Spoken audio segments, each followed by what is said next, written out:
Hi, welcome. Today we'll be talking about the chain rule, and the chain rule is actually a really interesting rule, and it's when you are doing the derivative dx of a composition of functions almost. So f of g of x. Okay, how do you actually do that? So what we're going to be doing is talking about a composition of functions, like for example, one that just comes off the top of my head, finding the derivative of cosine of x squared, something like that. So we'll be able to come back and answer this in a sec. So what I'm going to do is direct us to a nice little explanation from the University of California, Davis. Really cool.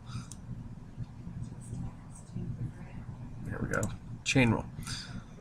Okay, so the derivative, the actual rule is, and they use capital D to represent derivative, is you do the derivative of the outside function with the composition of the inside function times the derivative of the second function. And I'll explain why.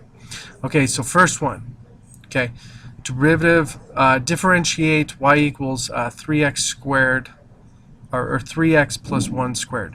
So the inside function, and so when you're working on something like this, so let's actually take a look at it. So y equals 3x plus 1 squared. Okay, the best thing to do is to be able to define both. So f of x equals x squared. We are squaring something, so that's the outside function. And the inside function, g of x, is actually 3x plus 1. So if we differentiate that, we should be good. So the actual rule is you do the derivative of the outside with the inside. You don't do anything with the inside function, of course. And then you times it by the derivative of the inside function. Okay? So if we write out ahead of time, and this is going to make our job really easy, if we write out ahead of time what it's going to be, it should make our job really easy. So the derivative of f of x is 2x, and the derivative of g of x is going to be 3. Okay? When I plug it in and actually do dy dx, or d dx, sorry, dy dx, you'll learn next time. Okay? The actual derivative of this function, and I'm going to use y just because I've already defined it, is going to be 2 parentheses 3x plus 1 times 3. Okay? And so if you think about it, what I'm doing is I'm going to take, so for this first part, f prime, which is the derivative, I just do this, okay? But instead of doing just putting in x, I'm going to take this 3 of x and I'm going to substitute it for the value of x, because I am plugging that in as a composition. And then I just times it by the derivative of g, which is just going to be 3. So by clearly defining everything ahead of time, the chain rule becomes insanely easy.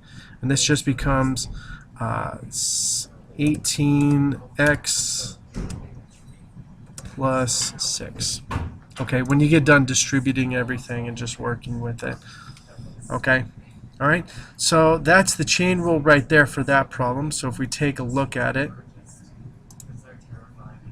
back to it, if we click right here, okay, if you check it out right there, that is exactly what it's doing. Okay, now they do it a little bit different. I like to do mine my own way and just work on it. Okay, now this one right here, this one would be a little bit interesting, but it actually is pretty easy. If we just take a look at it, it's just square root of a function. Okay, so if we rewrite it, let's see, I wonder if I can copy it. Nope, that's going to be an image. Okay, if we take a look at the actual function, Okay. Now what you do is you want to rewrite the square root as a 1/2. Okay. So it's 1/2 right there. So f of x is going to be x to the 1/2, and g of x is going to be 13x squared minus 5x plus 8. Okay, so we do the derivative of the first, which is going to be 1/2 times x to the 1/2, negative 1/2. Okay, all right, and it's going to be of 13x squared minus 5x plus 8, and then it's going to be the derivative of the second function, which just turns into 26x minus 5.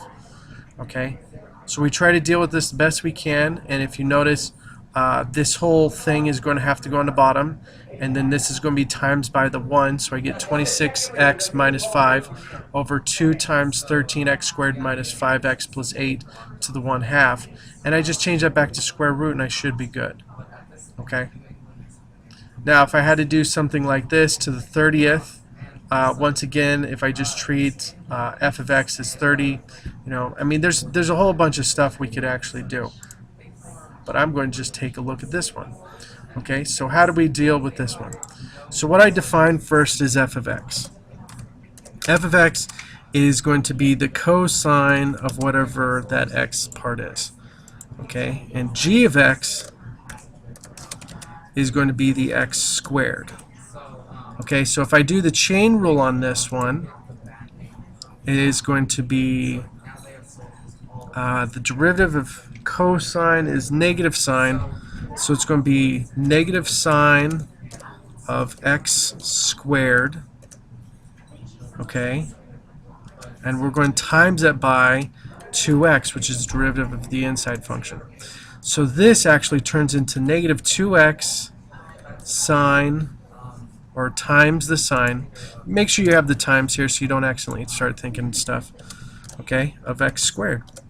And that's going to be the derivative of cosine of x squared. So if you clearly define your stuff ahead of time, and even if you want to go far and start defining what the derivatives are, it's going to make your job a whole lot easier. So this is going to be negative sine of x, and g prime of x is going to be 2x.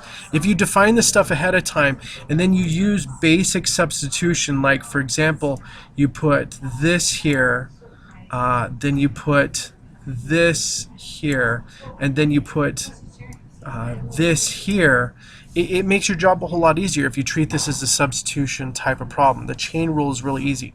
The hard thing is in the beginning is understanding that you're just talking about a composition of functions, and once you get past that, the chain rule gets really, really easy. Okay? Thank you guys very much, and have a great day. Bye.